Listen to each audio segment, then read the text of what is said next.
Welcome to Censored, the podcast for filthy-minded readers. My name is Aoife Vertnach, and I foolishly promised that I'd read any book on the blacklist, regardless of genre or dodgy subject matter. Well, this episode shows what happens when you make foolish promises. The book I read this time rejoices in the title The Awful Disclosures of Maria Monk, as exhibited in a narrative of her sufferings during a residence of 5 years as a novice and 2 years as a black nun in the Hôtel Dieu nunnery at Montreal.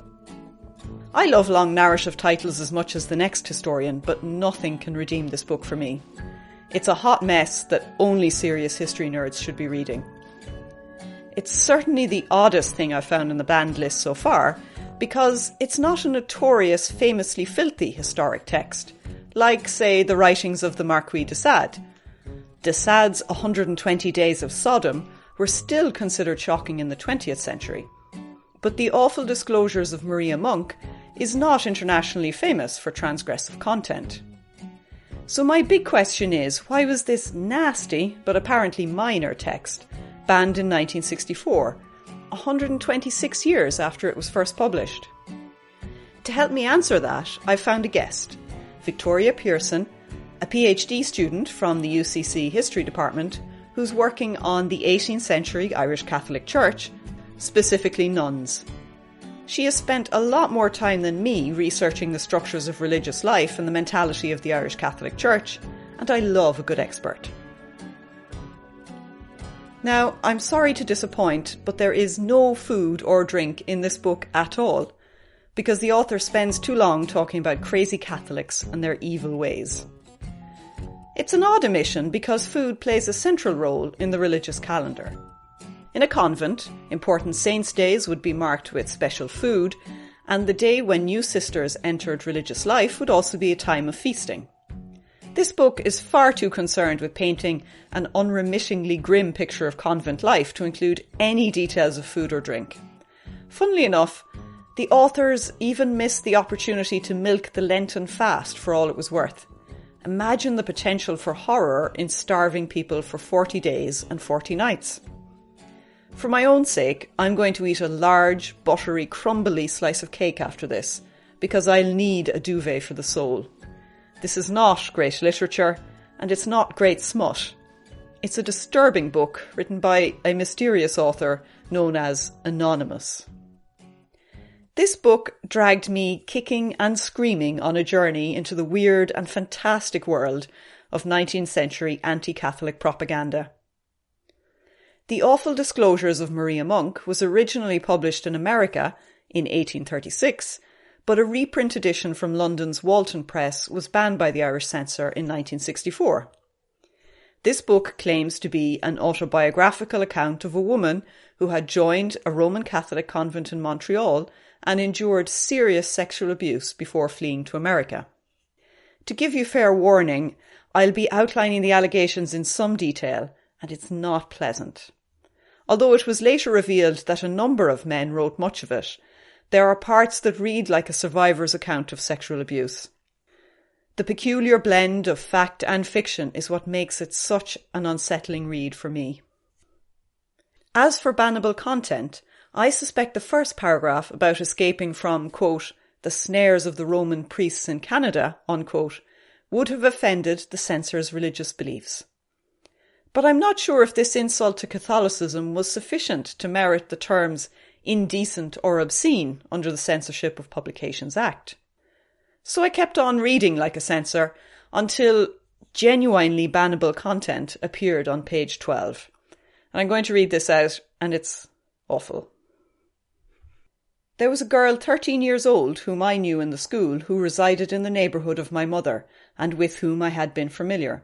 She told me one day at school of the conduct of a priest with her at confession, at which I was astonished.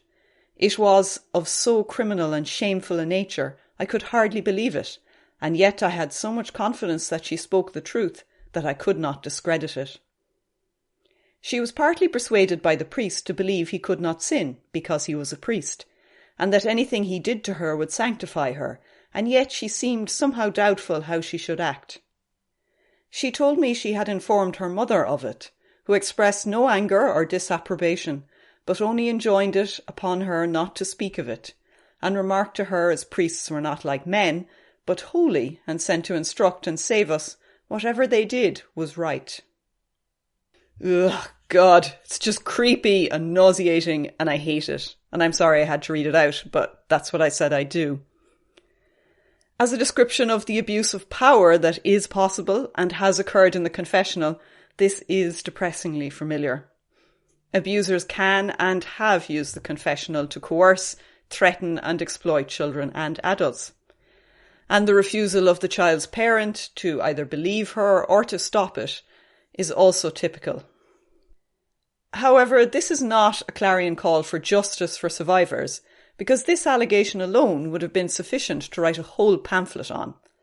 The very fact that it's just the opening salvo shows this book is written for propaganda purposes. And locating the first sex crime in a confessional is also very significant. Since Catholic confession was problematic for many Protestant churches in the early 19th century, such serious transgressions as sexual assault in the confessional would not surprise contemporary readers of this text. Protestants who already hated Catholics for their religious errors would be further encouraged to fear them for their criminal tendencies. Just 2 pages later, the anonymous author reveals that Catholics worship the communion wafer as God. This is a pretty sensational way to address the insanely complicated question of Eucharist in Christian churches, and clearly marks the text out as propaganda. Some of this stuff is unintentionally funny. At one point, the text breathlessly tells us that Catholics don't pray for Protestants because prayers for souls guilty of unconfessed sins sink them further in hell. I've no idea what this is supposed to mean. Many Protestants would have been offended to be prayed for because they have strong opinions on intercessionary prayer. They are also pretty sure they're perfectly right and don't need anyone else's prayers, thank you very much. But somehow this fervently anti-Catholic text is upset that Catholics don't pray for Protestants. I mean, it's completely batshit crazy. Religious prejudice drives this text, not rationality, obviously, but the sexual horror story is like the icing on the bigotry cake. And those sexual sins really are horrible. To add to the child abuse we've already discussed, the newly professed Maria Monk is told that her religious vows include sexual submission to any and all priests. And this is a piece from page 36, and it's the end of Maria Monk's first day as a fully professed nun.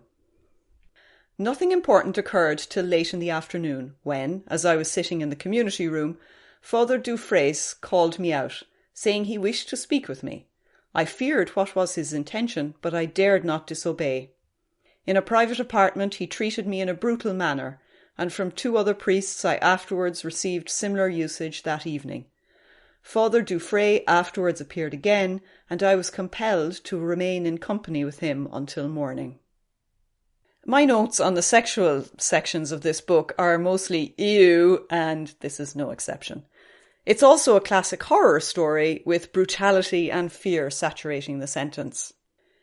But not content with rape and violating celibacy, the authors start to pile on the horror. Nuns inevitably became pregnant after these assaults, and the resulting babies were baptized, then strangled and buried in a hole in the cellar. Yes, a hole in the cellar where the bodies were dissolved with lime and sulfuric acid. Mental. Weirdly, the Mother Superior kept a register to record the names of nuns and the babies born to them. Because keeping a paper trail of criminality and broken vows is always a priority. We all know nuns love paperwork more than morality. But alongside infanticide, torture, kidnapping and assault, there is, of course, a murder. And nothing could be more grotesque than the way this murder was described. A nun who had refused to kill babies was murdered in the bizarrest fashion.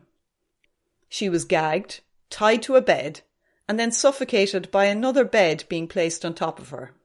I'm going to read this bit out because it's quite crazy. On the bed, the prisoner was laid with her face upward, and then bound with cords so that she could not move. In an instant, another bed was thrown upon her. One of the priests, named Bonin, sprung like a fury first upon it with all his force. He was speedily followed by the nuns, until there were as many upon the bed as could find room, and all did what they could, not only to smother, but to bruise her. Some stood up and jumped upon the poor girl with their feet, some with their knees, and others in different ways seemed to seek how they might best beat the breath out of her body and mangle it, without coming in direct contact with it, or seeing the effects of their violence. During this time, my feelings were almost too strong to be endured. I felt stupefied, and scarcely was conscious of what I did. Still, fear for myself induced me to some exertion, and I attempted to talk to those who stood next, partly that I might have an excuse for turning away from the dreadful scene. I wonder, does the very fact that this is completely ridiculous make it just a little bit credible? It's obviously written for people who want to believe the worst of the Catholic Church, and this Gothic horror text was extremely popular in the US, where it was a bestseller for decades. It was also wildly controversial, as people tried to prove its veracity. One bloke visited the convents in Montreal to compare the architecture described in the book to actual buildings. But as I read it, I wondered how Catholics themselves would have reacted to it. So I asked Victoria to tell me if it was a good fake or a transparent piece of propaganda from a Catholic perspective. I think even just an initial reading of the book does throw up an awful lot of kind of red flag as to why this the person who was writing it only had a very, very rudimentary understanding of not just how nuns operate or how the Catholic clergy operate, but just how a Catholic person themselves at that time would have felt about their religion and how they would have practiced their religion. I think first off, there was a lot of confusion around the order and the names of the orders and how they were organised in Montreal. Any Catholic at the time would have been very much aware of what nuns were in what order, what their habits meant and what they represented, and what each order was associated with. It wouldn't have been, necessarily people would have been reading articles in newspapers or reading books about, the ethos and the philosophy of these sisters. It would have been obvious from their work what they were synonymous with. So even like the average Catholic at the time would have known that these sisters were one thing and that sisters were the other. But the person who's writing that book is very confused in what each of the congregations are doing, and refers to them only by their nicknames, the Grey Sisters, the Black Nuns, and is very kind of vague in the actual names of the congregations and the orders. Also, her description of her training as a nun is so vague, it couldn't have been made by anybody, I think, who would have actually taken, even if you didn't stay the whole length of time to be professed. There is so little detail and it is so vague. And then I think the most serious and damning issue of why it's false is that she doesn't mention the fact that you take solemn vows, and then there's quite a period of about 2 years before you take your perpetual vows. So when you take your perpetual vows, they're vows for the rest of your life. And in the book, she seems to go kind of from 0 to 60. She goes straight from entering the convent over, and then a matter of years is glossed over. And there's kind of a rough time span given of, I was there for 4 to 5 years, which is somebody sort of guessing at how long it takes to become a nun. And then she goes through this sort of really strange ceremony, and then there are her perpetual vows, where she doesn't actually mention the vows that she takes, which will be the most important element of it. Just in those initial few chapters at the start, like that, there's very little understanding of the devotional practice and the theology that would be going on behind why the nuns were living a certain way. So it has that outsider feel, somebody peering through the window and seeing glimpses of a religious life with no understanding of what the religious life entails. The anonymous author was later revealed to be an outsider. In fact, the book was written by a number of men, 2 Presbyterian ministers, a journalist, and a Canadian anti-Catholic preacher called Reverend William Hoyt. None of these men had been to Catholic school or inside a nunnery, so they drew on their imagination and prejudices to write this book. I think that explains the prurience of the text, where indulging their grubby thoughts led to the full ripening of their grotesque obsessions. Maria Monk, the supposed memoir writer, was apparently in a sexual relationship with Hoyt, and he was the father of her illegitimate child. The commercial success of Monk's recollections spawned a rash of subsequent texts, including a sequel, an affidavit from her mother, and an autobiography from her daughter. The only thing for sure we know about Monk is that she was never a nun. To be honest, I don't know if other versions of her story, that she was prostituted as a child and lived in a Magdalene asylum, were true. But there is a part in the book, pages 182 to 90, where she writes of being in a lodging house in Montreal that feels like the real experience of a person with no control over her own life, who is at the mercy of powerful figures outside herself. The best lies are based in truth, after all. Monk ended up dying in prison in 1848, destitute and forgotten. Unfortunately, we know a lot more about Reverend Hoyt and the lads than this woman whose story they used to further their political agenda. The strange thing about this book is that it might be considered one of those famous books you've never heard of. It's no longer renowned for its titillating content, but it was once widely read in America. It sold 300,000 copies before the American Civil War broke out in 1861. I suppose it's possible that censors in 1960s Ireland knew all about the historical significance of Monk's book, but I'm not sure. I asked Victoria to tell me why Irish Catholics were offended by this type of propaganda, even 126 years after it was first published. I think what it would offend them most about it is that it would have been so easily recognisable as a fake that it would have been thought of as propaganda. The church has heard these accusations for hundreds of years. These accusations have been levelled at the church. But these accusations of priests and nuns being involved in illicit activity has been the kind of standard bearer of insult and undermining and anti-clericalism that's been levelled at the church for generations. This isn't the first time, 1964 isn't the first time they've heard it. They've heard this for generation after generation after generation. And even though, you know, Ireland in the 20th century, and particularly after the formation of the state, we see it as a great bastion, a great Catholic society, a great bastion of Catholicism. There is a long history of anti-clericalism in Ireland. You know, going back, I mean, I suppose the penal laws are the most potent example of it.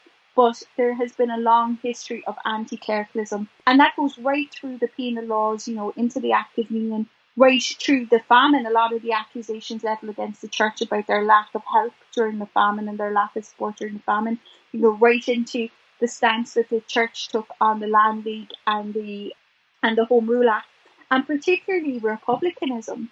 And we have this idea of Irishness that we have to be Catholic and we have to be Republican.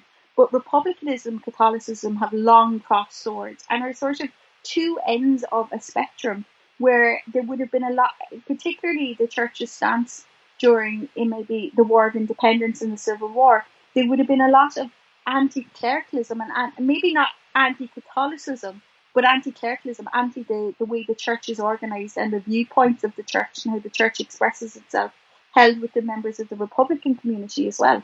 So all of that sort of bubbling under the veneer of this great Catholic society in the 30s, 40s, 50s, 60s. The immediate historic context of Ireland as a Catholic nation, almost a Catholic state, meant that this trashy piece of propaganda could not be tolerated. That the alleged father of Monk's baby was a priest called Patrick Phelan can't have helped either. An Irishman was chief among the criminal fornicators. I also suspect the saucy cover may have played a role. The 1971 edition from Walton Press advertised it as, quote, one of the most powerful accounts of depravity ever written, unquote. The cover showed a kneeling naked woman being flogged by a man wearing what could be interpreted as clerical robes. I'm pretty sure this alone qualified as pornography for the Irish Censorship Board. I'd just like to reiterate that this book is nasty. Cobbled together by more than one person, it's the product of fevered imaginations, nightmarish visions of systematic abuse, and political hate.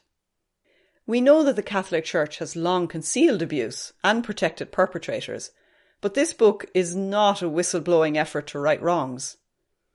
Nuns themselves have always been uniquely vulnerable in the structural power systems of the Catholic Church.